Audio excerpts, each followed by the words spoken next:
The evening sky bled its last light across the desert. A wound of orange and rose stitched with thin black clouds.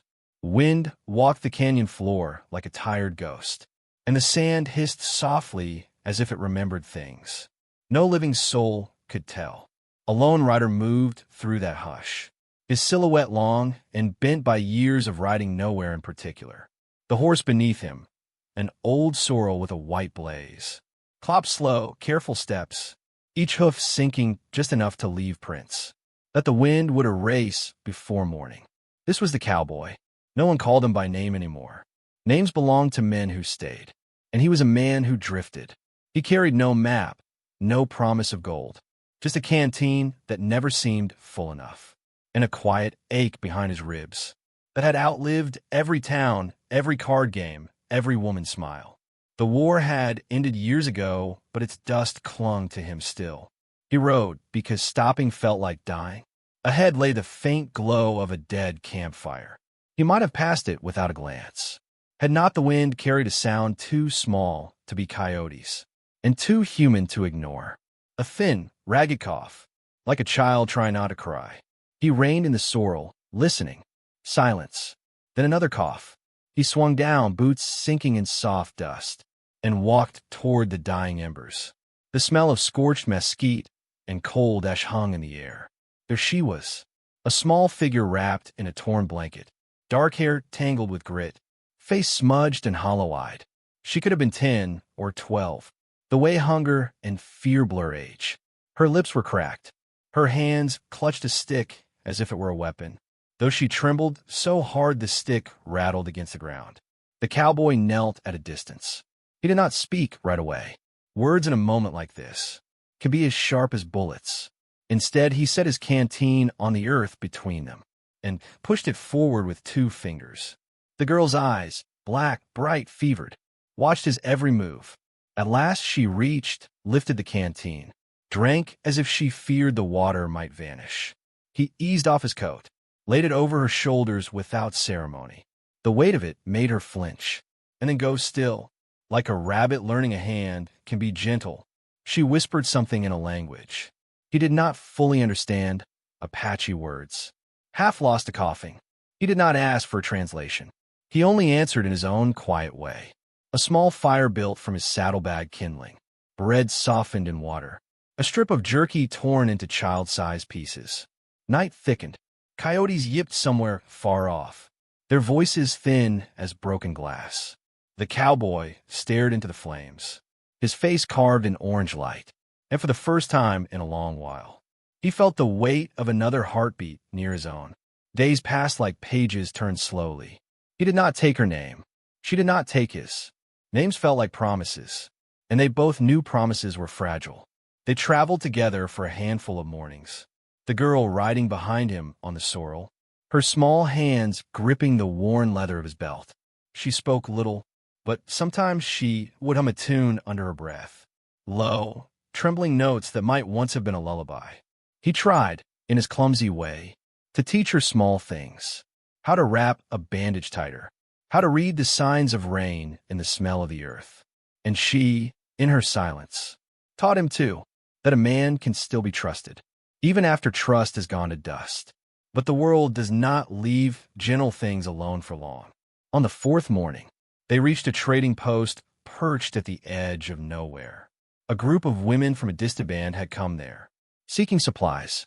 Among them, an older woman recognized the girl by a scar on her temple, a scar from an old raid the cowboy would never ask about.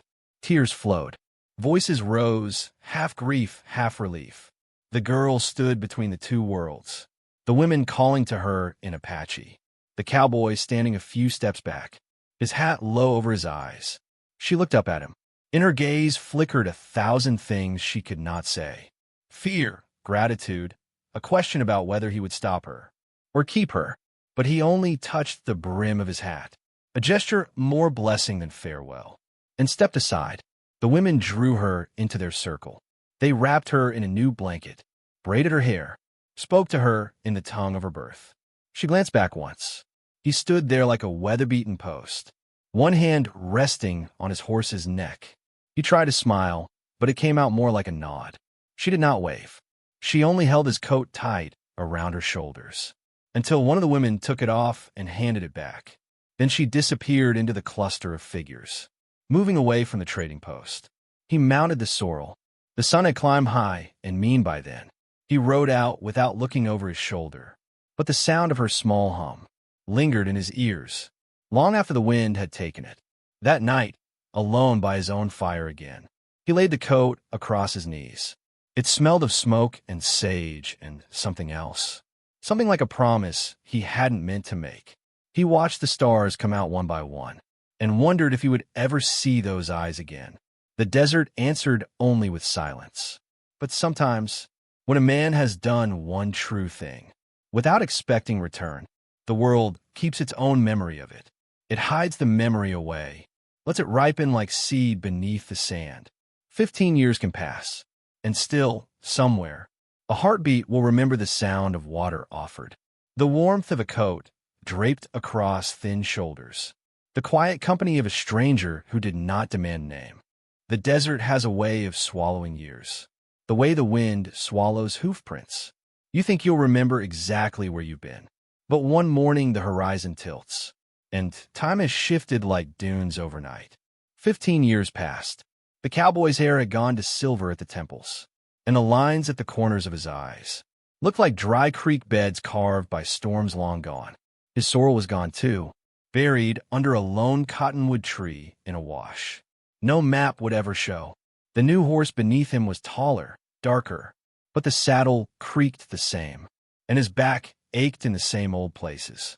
He still drifted, through towns built too fast and left too soon, through saloons that smelled of sawdust and spilled whiskey. Men played cards, cheated, died. Women laughed behind gloved hands and forgot his face the next sunrise. He wasn't bitter. He had simply learned the arithmetic of passing through. Sometimes on a quiet trail, he would remember a girl's humming, thin notes like smoke over water. He'd feel it in his ribs for a heartbeat, then push it away. It wasn't longing exactly, more like a reminder that he had once done a thing without asking for return. That somewhere out there, a small life had maybe continued because he'd stopped to listen. He had grown used to that being enough. In another corner of the world, the girl had become a woman. Her name was spoken now with respect. Among those who once whispered only pity, she had been shaped by hunger and by learning, by elders who taught her not just to survive, but to see beyond vengeance. She learned to ride bareback across the mesas, to speak 3 languages without raising her voice, to plan a winter camp where no child would go cold. In the deep of night, she sat by her own fire and told the younger ones about kindness, how it can come from a stranger, like water handed across a line. But she never said his name. She had never known it. Word spread, slowly at first, that she could speak to warriors and traders alike, and both would listen. The scattered bands began to gather under her counsel. She spoke of land as something to be walked with, not owned. She spoke of defending, but not destroying. And men who had once been quick to lift rifles found themselves lowering them. All the while, the cowboy wandered from job to job. He mended fences, drove cattle, carried messages for men too afraid to ride through certain passes. In one town, he helped a widow bury her husband after a mining accident. In another, he stood at the edge of a lynching mob until his quiet stare shamed them into dispersing. He did these things as if to balance a scale no one else could see.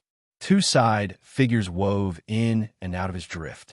An old saloon keeper named Gideon, with a limp and a fondness for quoting scripture between pours. Gideon would slide a glass his way and say, "You're still looking for something you lost, aren't you?" The cowboy would shake his head, answer nothing, and leave before dawn. A younger drifter named Clay, sharp with cards, soft with lies.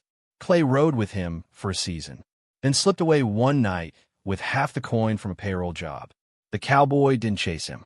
He had learned long ago that betrayal was part of the weather out here. He grew quieter, his heart like a well with a stone at the bottom. In the trading posts and way stations, new talk began to rise. Apache bands uniting, a woman leader who rode at their head, not with fury but with a steady, unflinching purpose. Some settlers feared her. Others told stories of how she'd spared lives where vengeance was easy. No one seemed to know her name for sure. The cowboy heard these tales as a man might hear news of a far-off storm. He gnawed, finished his drink, and stepped back into the wind. One evening he rode into a small town perched at the edge of bad country. It was called Dry Creek, but the creek had been dry for years. Children played in dust instead of grass. Men sat on porches with rifles across their knees. Not because they wanted to fight, but because they expected to. A crooked land baron had been buying up parcels, pushing folks off with hired guns and promises of more to come. The air smelled of tension, like lightning waiting to strike. The cowboy unsaddled at the livery, rubbed down his horse, then walked through the main street as the sun bled out behind a ridge.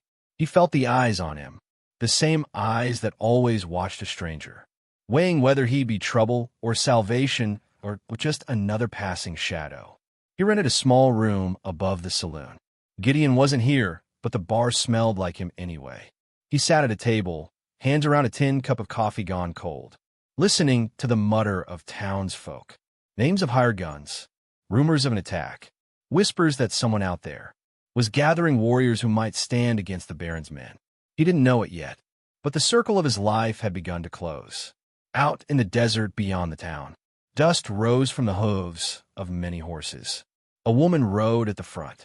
Her hair was braided tight, her eyes the same dark, steady eyes of a girl once found by a dying fire. She had not come for revenge, though the world might think so. She had come for justice, and for something she herself could not yet name. A memory of bread, water, a coat placed gently over thin shoulders. The cowboy sat in the dim saloon, the weight of years on his spine, and felt a prickle at the edge of his heart, as if an old hum were drifting back on the wind. He looked out the window at the horizon, but saw only dark. Not yet, not quite yet, but soon. The night before the storm broke, Dry Creek held its breath. The air was heavy with dust and waiting. Lanterns flickered like tired eyes in the windows. Children were kept inside. Dogs whined at doors. The crooked land baron's hired guns lounged at the edge of town, playing cards with hands that itched for triggers. In his room above the saloon, the cowboy sat at the window, watching the road disappear into the darkness beyond the ridge. He could feel something moving out there, not a single rider, but many. It wasn't fear that stirred in him, but an ache like a bell struck softly in his chest, a sound he hadn't heard in 15 years. At dawn, he was already outside, hat low, coffee black as the soil before rain. The townsfolk stared, whispering. A boy tugged at his mother's dress and asked, "Is he the one who's going to save us?" And the mother only shook her head. The cowboy wasn't here to save anyone. He had come to see what the world would do next. Then the horizon changed. A low cloud of dust rose from the desert floor, the kind only many hooves can raise. The sun caught glints of metal, the flash of feathers, the dark shape of riders moving as one. They came not like raiders, but like a tide, measured, inevitable, their formation wide enough to hold the whole town in its shadow. At their head rode a woman. She was straight-backed, her braids bound in strips of red cloth, her face neither hard nor soft, but carved with purpose. The years had given her height, strength, command. Yet her eyes were the same, black and steady, like the still point of a spinning world. The cowboy felt the breath leave him. He knew her before his mind allowed it. The memory struck not as a thought, but as a smell, a taste, ash from a dying fire, the weight of a small head leaning against his back on a horse. A hum carried on night air. He stepped forward as the rider slowed, dust swirling around their horses' legs. No one spoke. The town's men tightened their grips on their rifles, uncertain whether to run or kneel. Children peered from doorways, their eyes wide at the sight of so many warriors. Silent as stone, the woman dismounted. Her boots touched the dirt with the quiet of falling leaves. For a heartbeat, the world held still. She walked toward him. Up close, the years showed on her in small ways. A thin scar at her temple, a faint line at the corner of her mouth. But her presence filled the street like sunrise fills a canyon. He saw no anger there, only recognition, and something softer, something she hid from everyone but could not hide from him. He took off his hat. It felt like laying down a weapon. He didn't say her name. He had never known it. She didn't say his. She had never asked. They simply stood, two people bound by a memory that had outlived everything else. The townsfolk watched, confused. This was no war party as they had feared. These were protectors, men and women who had followed their leader across harsh country. Not to burn, but to shield. At last she spoke, her voice low and even. We heard there were people here with nowhere left to stand. Her words carried in both English and her own tongue, rolling like water over stone. We came because no one should be driven from land. By greed alone. The cowboy's throat tightened. He nodded once. He understood without her saying that this wasn't just about Dry Creek. This was about every child who had ever been forgotten. Every small act of kindness that had grown into something larger. For the first time in years, he felt the weight on his chest shift. Not gone, but lighter. He said quietly, "They'll come for you. All of them. The Baron, his men, the ones who feed on fear. You'll be outnumbered." Her eyes held his. "Then we'll stand the way you stood for me." Something broke open in him, then. Not a flood, but a slow thaw. He had spent 15 years moving through towns like a shadow. Now, with one sentence, she had drawn him back into the sunlight. He turned to the gathered townsfolk. Most were staring at the warriors as if at a miracle. He said, "You asked if someone would save you. No one's coming but what you see here. If you want your homes, you'll stand with them." Murmurs rose. Some men lowered their rifles. Others stepped back into doorways, unsure whether this was a trap. But in the faces of the children, he saw something he hadn't seen in a long while. Hope flickering like a new flame. All day the warriors made camp at the edge of town. They set no siege, raised no banners. They fixed broken wells, shared their food with the hungry. The woman walked the streets, speaking softly with mothers, kneeling to meet children's eyes. Her presence was not an army's threat, but an answer to a question the land itself had been asking. The cowboy followed her at a distance, watching how she moved among the people. She wasn't the girl he'd met by a dying fire. She was more, and yet somehow the same. He felt a strange mixture of pride and humility, as if witnessing a seed he'd once dropped in passing, now grown into a tree wide enough to shade an entire town. At sunset, she came to stand beside him on the porch of the saloon. They didn't look at each other at first.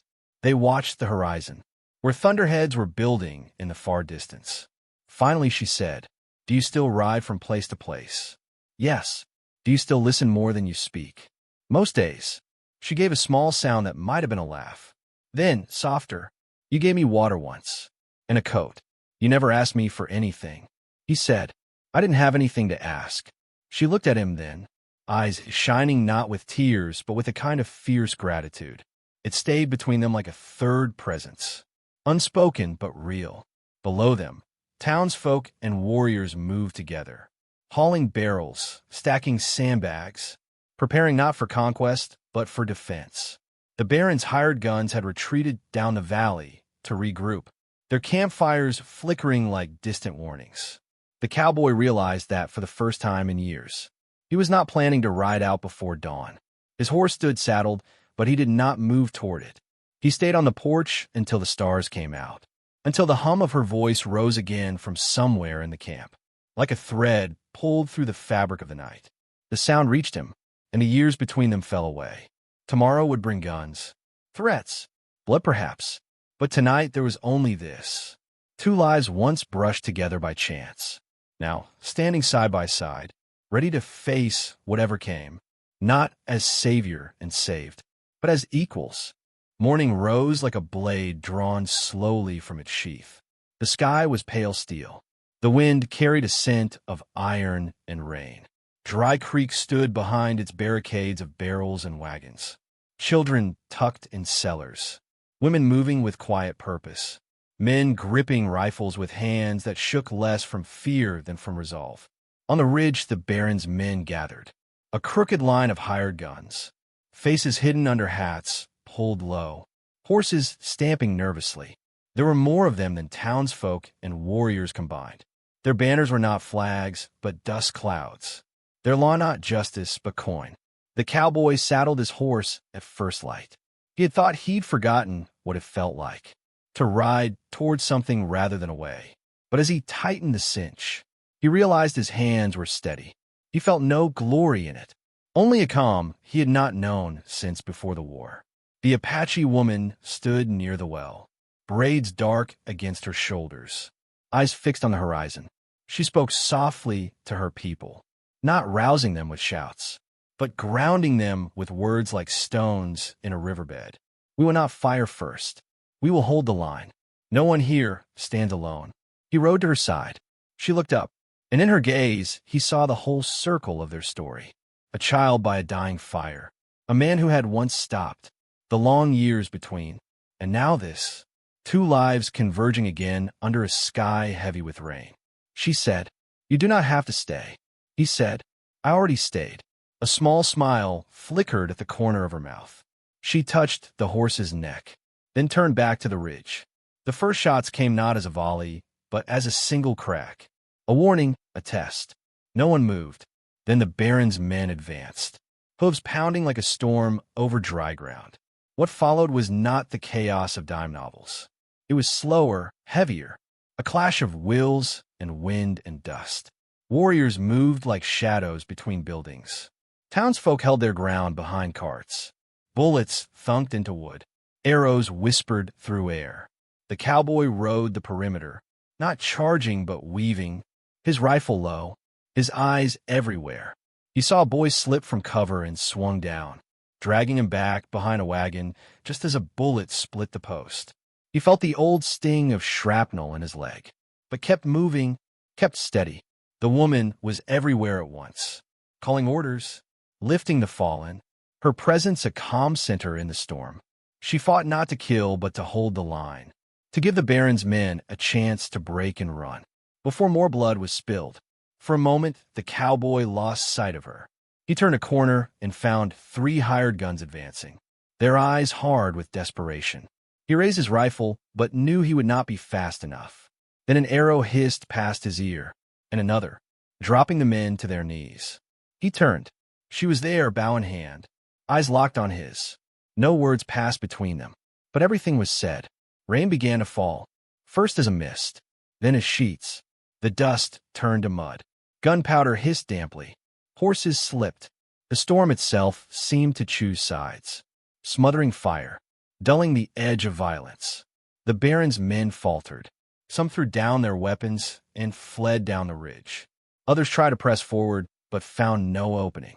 It was not the size of the opposing force that undid them, but its unity, townsfolk and warriors standing together, a woman at their center, a lone cowboy at her side. At last the Baron himself rode forward, a heavy-set man in a black coat, face twisted in disbelief that his money could not buy him this ground. He raised a pistol at the woman. The cowboy moved without thinking. He stepped between them, shoving the barrel aside as it fired. The shot grazed his shoulder, burning through cloth and skin. Pain flared, but he held his ground, eyes on the Baron. Around them the fight stilled. Rain drummed on hats. Steam rose from horses. Silence spread like a tide. The woman's voice cut through it. "This land is not yours. These people are not yours. Go."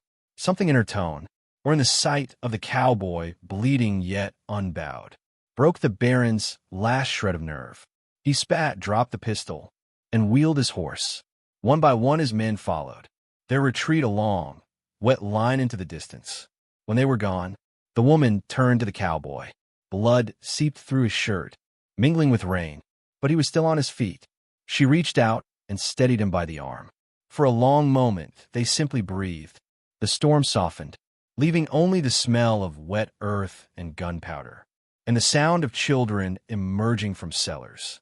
He said quietly, "Looks like you didn't need saving after all." She answered, "No, but I needed remembering, and so did you." He felt a laugh rise in his chest, rusty but real. He winced at the pain in his shoulder, but it didn't matter. For the first time in years, he wasn't drifting. He was exactly where he was supposed to be. The townsfolk gathered. Some wept, Some reached out to touch the warriors' hands, to thank them without words. Children stared up at the woman as if at a story come alive. The cowboy watched her move among them, not as a conqueror, but as a bridge. She had come with an army, but left them with something greater. The proof that kindness, once planted, could grow strong enough to shelter many. That evening, with the rain gone and stars breaking through, a fire was built in the center of town, not for warmth alone, but for witness. The cowboy sat near the edge, his arm bandaged, listening to the low hum of her voice, as she told the children a story in her language. It was not about him, but he heard himself in its currents. A stranger offering water, a coat, a moment of safety. The story ended with a line he could not translate, but felt in his bones, a promise that nothing given in kindness is ever truly lost. She came to sit beside him. They watched the sparks rise, each one a small sun before vanishing into night. He said, "What happens now?" She said, "Now we rebuild. And you can stay or ride on." He looked at her, at the firelight in her eyes. For once he did not feel the road pulling at him. He felt the weight of roots, not as a trap, but as an anchor. "Maybe I'll stay a while," he said. Her hand brushed his, not a claim, not even a promise, just a quiet acknowledgement of two lives meeting again. Above them the stars were clear and cold, the kind you only see after a storm. The storyteller's voice, my voice, drifts now from the fire to you. One small kindness can outlive the hand that gives it. It can travel through years and deserts, through loss and forgetting, and return when you least expect it, carrying the weight of loyalty and sometimes even an army. If this tale has settled somewhere inside you, sit with it for a while. Then tell me, from where in this wide, wild world are you listening tonight? And if you wish to hear more stories like this one, stories of forgotten kindness and remembered love, stay with me and let the fire keep burning.